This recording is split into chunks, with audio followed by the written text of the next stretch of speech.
It's a Q&A, and if you happen to join after the stream, you can send me your questions, leave your questions in the comments. I wrote a book for singles in their waiting season. It's titled Journey to Enthronement. I believe that in the season that you are in right now, if you are a single, there are certain things you must do. There's a posture you must take. There are boundaries you must set.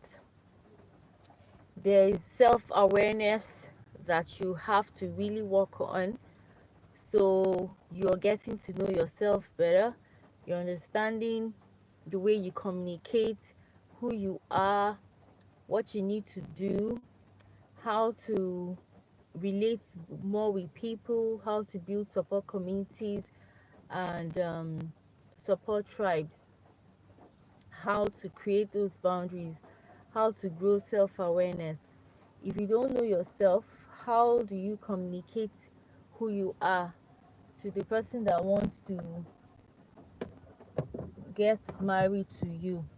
So it starts from there. And if you had relationships that didn't work out, maybe they have failed in time past, what must you do differently?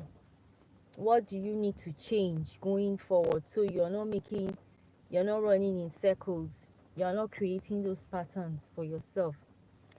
I tell you this, if you have boundary lines set for yourself, you're like, there are certain things that I cannot do, there are certain things that I can't say, there are a couple of people that I can't relate with. It goes a long way to really help with how people relate with you. So if your best color is mustard, and mustard is in the yellow family, right? If your best color is mustard, and I want to get you a gift as a friend, and I don't know first that your best color is mustard, but I just know it's in the yellow family, right? I'll just go and get anything. It could be flashy yellow, it could be something close to, you know, very dark shade of yellow and all of that. But you will really appreciate that gift when it's in the color that is your favorite, which is mustard. So when you communicate this, you know that okay, Mercy's best favorite color is mustard. If I want to get her a gift that would really touch her, I would rather get it in the color mustard. Your gift is going to be appreciated and it's going to leave a memory, a lasting experience in your friend's heart, in your friend's mind, in the sense that they understand this person really went out of their way to get me what I want. So that's how it is with giving gifts, with communicating with people, getting to know who your significant half will be. And that's why when you're dating, those are the things you should look out for, the information you should keep digging for.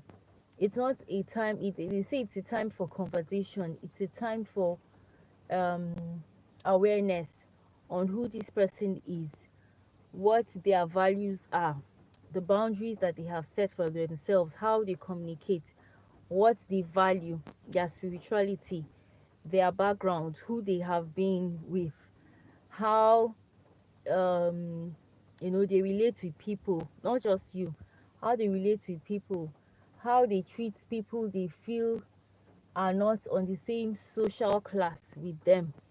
So it's a whole lot. That's what happens when you're dating. So while you are still single and you haven't even found that person, why not focus on really digging deep, understanding who you are, how you communicate, your boundaries, your values, your spirituality, how deep your roots go, your background, understanding who you are, so that when the person comes, you're like, hey, this is who I am.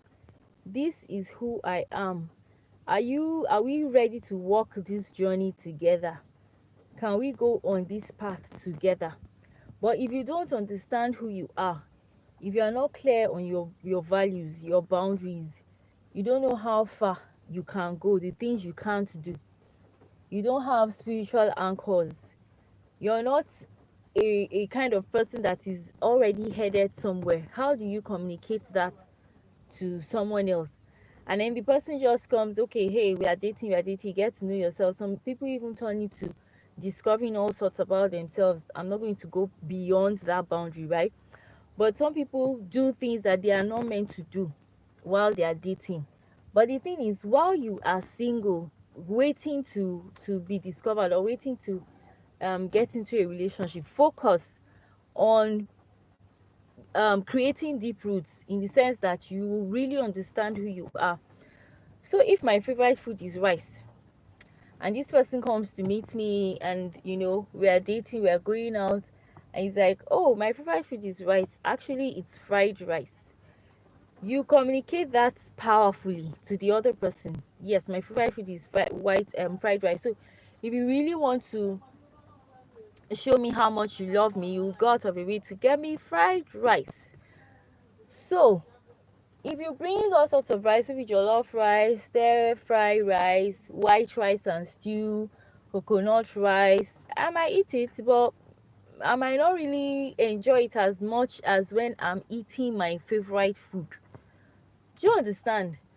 So when the person comes, you're like, okay, her favorite food is fried rice, I can actually get her favorite food. And you leave um you know this thing they say about your product giving people the experience that they need. There's something it communicates. So there's no um both of you are communicating. In that sense, both of you are communicating, you're speaking the same language, you're understanding yourselves. So for example, let me not talk about food.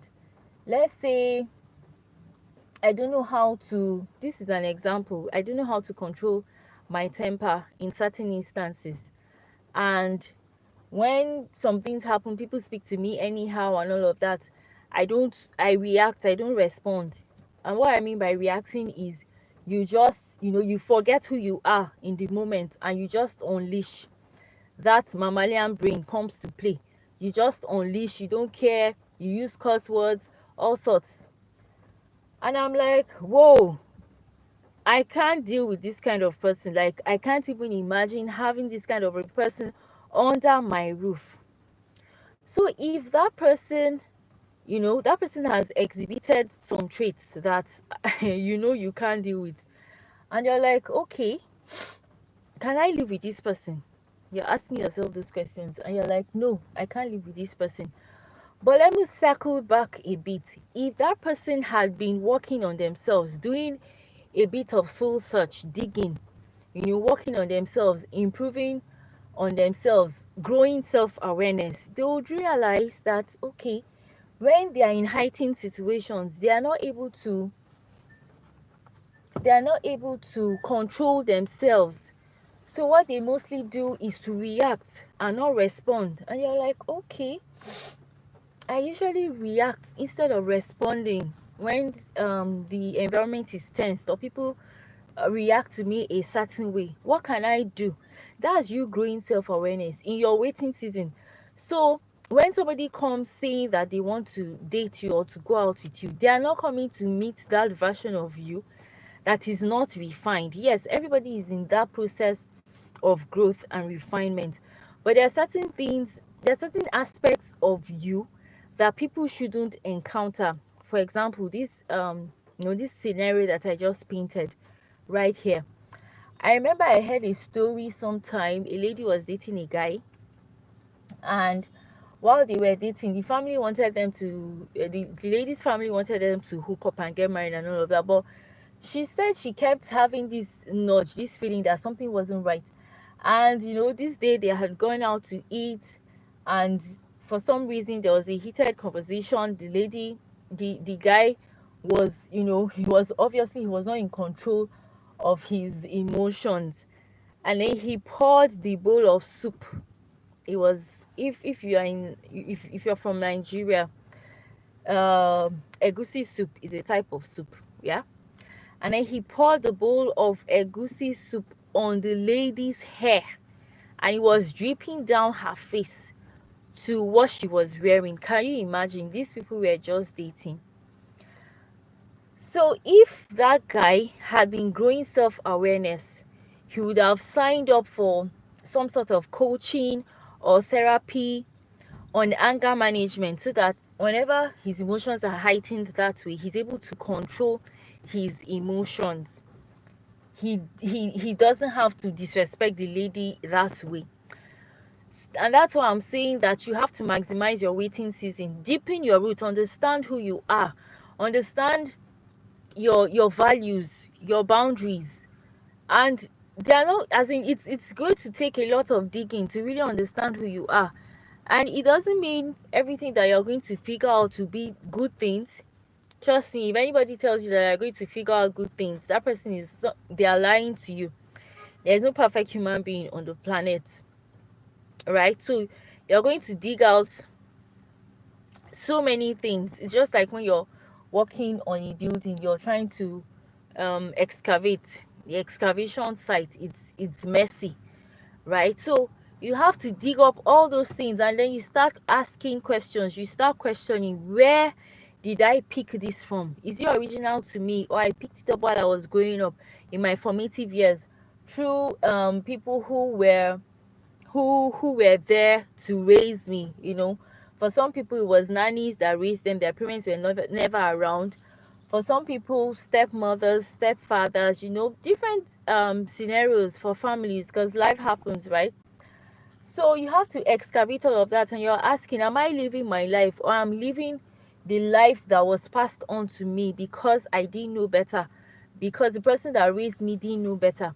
So you have to come to these moments, these seasons of awareness, to say, okay, this thing is not um is not a part of me. I inherited it, or I picked it up from somewhere, and I don't want to live this way. I don't want to live this way. So you keep questioning, you keep asking yourself those questions. How am I communicating? Do I really pass across the information that I want to pass across, or I'm always very agitated? I'm not patient enough to listen when people are speaking, you know, to listen to conversations when people are speaking. Am I just quick to speak and not quick to listen? How deep do my spiritual roots go? Do I have anchors? Are there things that are really keeping me or holding my roots down, so that when life happens, I know where to turn to, I know who to turn to? Do I have any medical conditions that I need to really work on, focus on, before I'm even talking about getting into a relationship or anything? Do I have a past that I would rather bury? You have to deal with these things, face it, and deal with these things. So it's a whole lot. It's a whole lot. Have I said some things in the past that are not that are not um unique to me? In that sense, have I said some things in the past that are like experiences that I'm living out today? Am I reaping a harvest of seeds that I sowed in my past ignorantly? The person I want to relate with, how they really done this root work, working on themselves the way I have. Because if you grow awareness, you have to ensure that whoever you want to carry along with you is also growing this awareness, because there's a thing called the evolution gap, where one person is invested in growing, working on themselves, and all of that, but some other person doesn't care. They're just carefree. They feel, uh do those things matter? Do I need to really work on myself? Do I really need to grow myself and all of that? So I hope this has really been helpful. I'll be running a flash sale for my book, Journey to Enthronement. It's for singles uh in their waiting season. Singles in their waiting season, right? So it would really help. I hope you find time to get on the flash sale. So I have to go now. If you have questions, drop them for me. I'll probably pick them up later. Thank you for having me today. All right, bye.